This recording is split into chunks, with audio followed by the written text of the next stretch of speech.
this is not an April Fool. We do have another video relatively early from the last one, you know, and we're going to be talking about more of the industry again. So that would be fun. Hopefully you will enjoy this. I just want to thank everyone for all of the success from the last video, you know. It was a video giving my opinion from Twitch. Yeah, it took ages. It's the longest video I've ever taken in terms of production because I finished it and then redid the whole thing again because I didn't like it. So yeah, there we go. But I'm glad that the extra work was worth it, you know. Hopefully from now on, you know, all of my videos will have that similar energy, but whatever. We'll see. We'll see. For a while I've had like this negative undercurrent with like the like to dislike video. Some of the first people who commented were like wildly negative of the video, and it's like, it's not having the effect that you think it will have, you know. This isn't my first rodeo. This isn't like a 12-year-old kid having just stepped foot on YouTube, you know. People have been doing this for years. I've been making videos for years, you know. I mean, I've had people, like hundreds and hundreds of people, like just telling me I'm shit before for like a honest video that was fine. It was about stuff that you could do after completing Fallout 4, and the internet lost its shit about it for some reason, you know. But anyway, as I said, this is an industry focused video, and specifically on Activision today. But let's be real, this is a huge issue within the AAA gaming space anyway. They're all basically huge greedy corporations at the end of the day. So before we go into the rest of the video, I'm just going to give you like a brief backstory of Bobby Kotick, because you never really hear too much about the ones that pull the strings on the rest of the game industry, other than you know that they're like greedy bastards effectively. But his story is kind of intriguing. In December 1990, he and his partner bought a controlling share of 25% in Activision, and now look at them, you know. They were on their knees financially. He swooped in and has successfully launched them into the stratosphere, you know, as one of the biggest, you know, publishers now in the space. In February 1991, he became the CEO, a position he has held ever since. Now, I wasn't born until October 93, so that's a long time he's been in charge of one company. And as far as I'm aware, I don't know what company culture really is like. I'm too poor to be involved with that. It hasn't really got stale, and they've continuously grown ever since, and that's all that these people ever care about, you know. I mean, this video is titled Activision's Aggressive Profiteering for a reason. It's profit above all else, you know, especially workplace culture. In 2008, he was behind the successful merger with Blizzard, so it became Activision Blizzard. I did not know it was as early as 2008, and I do believe that the decision behind that was to increase their appeal among the Asian market, where Blizzard were huge with. According to Richest, he is allegedly worth $7 billion.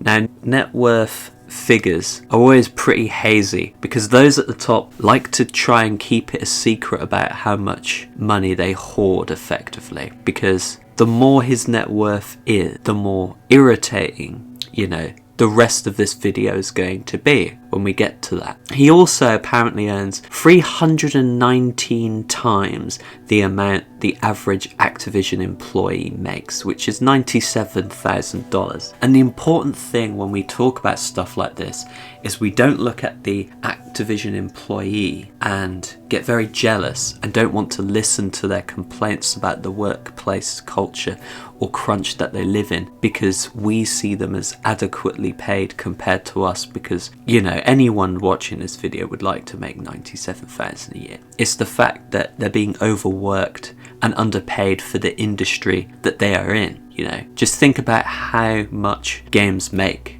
a lot of them in the AAA space, you know. Activision were not content with having arguably the most successful franchise of all time, Call of Duty, released yearly. They wanted more money. And that's kind of the problem that we have under capitalism. And with any sort of corporation, there is no such thing as a good corporation. I said it in the last video, and I will stand by that. The end goal under the system that we live in right now for every corporation is year-on profit increases at all costs. It doesn't matter whether you have to fire a load of people to increase profit, something that Activision has done on multiple occasions now, or grind your workforce into dust with horrendous crunch like others in the AAA industry do all of the time. So let's talk about the actual microtransactions themselves. So COD points were a thing that as early as Call of Duty Black Ops, but it was just what the in-game currency was called there. And I wonder now whether they thought of just incrementing it as like just a normal currency that is a thing that you earn for playing games in Call of Duty there, whether that was like a psychological trick, so they'll call it the same thing but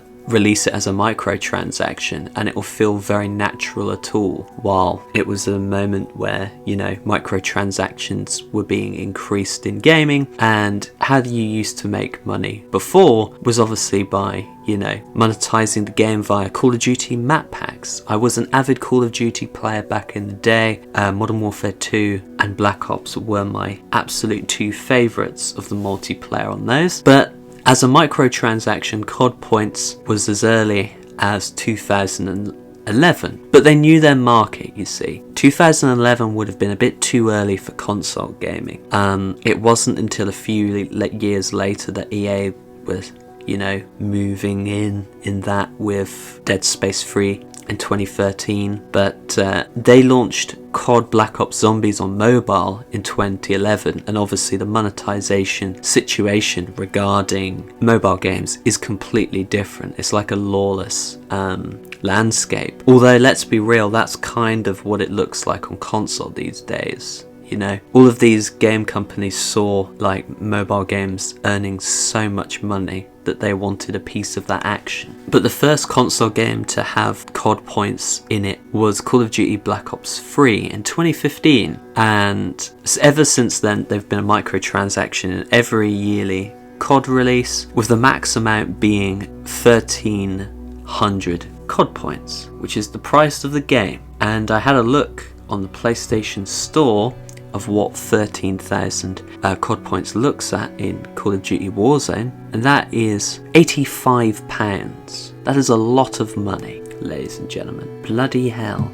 So you can just imagine the amount of money that they make from microtransactions. It is huge business for them, and they are the most successful in the industry, I believe, at earning money from microtransactions. Everyone else is slightly jealous of them. They, along with 2K, lobbied to raise the prices on current generation games during a pandemic. So, you know, that's incredibly classy. A generation that people still in my country are still struggling to get hold of a PS5. It's consistently trending on Twitter, the stock amount in the UK. The PS5 rollout in the UK has been abysmal, to be honest with you. Not many people can get it. But yeah, so just to point it out, at the moment for games in the UK, brand new, not everyone is doing this price, but a few have dipped their web toe in, and it is £70, which in American dollars is $96. Now, your games don't cost $100, because I had a look. The same game on Amazon UK and Amazon US is the same cost, but in two different currencies that are massively different values, so the Americans get it much cheaper. So Ratchet & Clank, which is coming out in June, the next one, is 70 quid, but in Amazon.com it is $70, which is considerably cheaper. So we get a bum deal in the UK. And this whole talk about, for many years, games weren't rising with the cost of them. Last generation on the PS4 had just moved the game price up to £50. So it's gone in a space of a few years from 50 to £70. That's almost half the price of last generation games. It's almost gone up 50%. That is ridiculous. Also, during a pandemic where there's unemployment on the rise and the job market is increasingly difficult to manage, they couldn't have, thought just to wait until after? No, of course not. They're a bloody corporation. Amongst some of the worst people in society thrive in that environment. And overall, they have a market cap, which I googled what that meant. It's a total share value of $70 billion. That's the value of their shares. That's a lot of money, let's be real. Mr. Kotick himself could potentially be getting a pay rise of up to $200 million right now, based on stock price bonuses due to their increased performance over the past few years, so to speak. And the question is, why does a billionaire need a pay rise? Especially one that, if he was paid nothing, he wouldn't notice any change in the quality of his life whatsoever. And he's already one of the most powerful men within the company, so he's kind of paying himself to continue running. It's absurd, this amount of money that we're thinking. It gets morally indefensible the more you find out about the situation. That 200 million could make such a difference to so many different people's lives right now, and it's just going into the hands of somebody who, you know, could just throw money out of his apartment or something and wouldn't even notice. Yeah, it's unthinkable. The amount of money he has is just unthinkable to the average person. And obviously Activision didn't want anything to do with this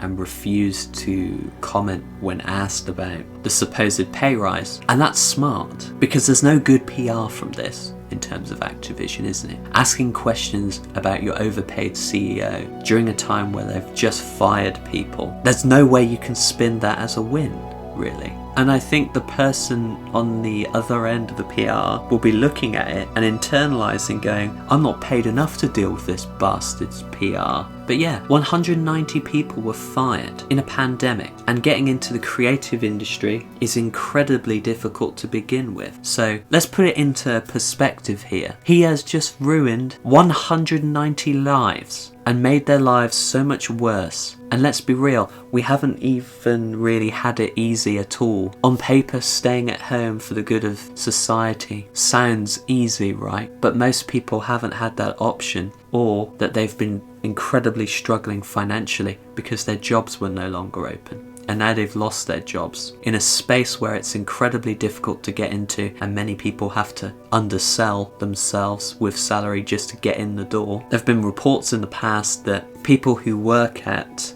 Activision have been unable to purchase food in the cafeteria. Now, even if that is just one employee that works for Activision, that's horrendous and unthinkable, and you need to pay your damn staff more when you're arguably the most successful company in the space, really. But don't worry, they got a $200 Battle.net card to soothe the pain. That'll make them feel so much better, you know? Oh look, we get to spend some microtransactions on the company that just fucking fired me. Isn't that wonderful? They fired me, and now they can earn a little bit of money, effectively, from my demise. Oh, isn't that wonderful? Imagine how out of touch you have to be from those who are making the decisions, from their employees, to ratify that as being a good idea. And they're not even giving the person $200 in the hope that that will help them in any way. No, it's a fucking Battle.net card. It's like they've just been pissed on by Bobby Kotick himself. You know, it's fucking bad as well. You know, investment groups are not exactly known for their moral philanthropy, are they? And yet Mr. Kotick is constantly, you know, talked about as one of the most overpaid CEOs. When investment groups have a problem with how much you're paid, imagine what the average Activision customer or the average person who stumbles across this story feels. You know, it is insane. And how much does he have to do with the success, really? You know, Activision were in an incredible position to make a load of money because people were forced to stay at home, and that meant more time playing games for those that enjoyed playing games. So they were able to sit back and watch the money just continue rolling in. I have to say, like, I feel so sorry for those who have lost their jobs, because, you know, It's incredibly tough right now with the job market, and as someone who's tried to get into the, creative industry, it's incredibly difficult to do, It can be really soul-sapping. It's soul-sapping anyway, getting rejections. But when you have that pressure that you need to find money and quick, it's so much worse. I hope that everyone, or as many of them as possible, can find somewhere else within the industry. Because if all 190 people can't, or even just like 1 or 2 can't, then it's really sad when you think about it, because they would have worked their arse off for this company, and while this company is successful, they've ended up losing their jobs anyway. Bloody hell. We live in a world, don't we? A not very good one. We've spoken about microtransactions a bit in this video, and I just want to have a message in here. This isn't an attack on anyone who buys microtransactions. A few years ago, I would have considered myself above you because I didn't partake in them. But at the end of the day, the whole system and monetization model around them is specifically designed to exploit people. So I'm not coming for you at all. I'm sympathetic, really, because they're designed around the fear of missing out. Some games are specifically designed to be as grindy as possible, so they sell you those experience boosters because they know that you don't have the time to grind, and grind isn't fun either. So all I would say to you is, if you feel like a game is forcing you into making an additional purchase on top, then it's time to put the game down and play something else at the end of the day. But yeah, anyway, that is the end of the video. I really enjoyed talking about industry stuff. We've done it before. We spoke about crunch. That would be a video I'd like to do separately, because I feel like it kind of got buried in the Cyberpunk 2077 video, but here we are. I hope you enjoyed this video, and hopefully you will join me in the next one. Thanks for watching.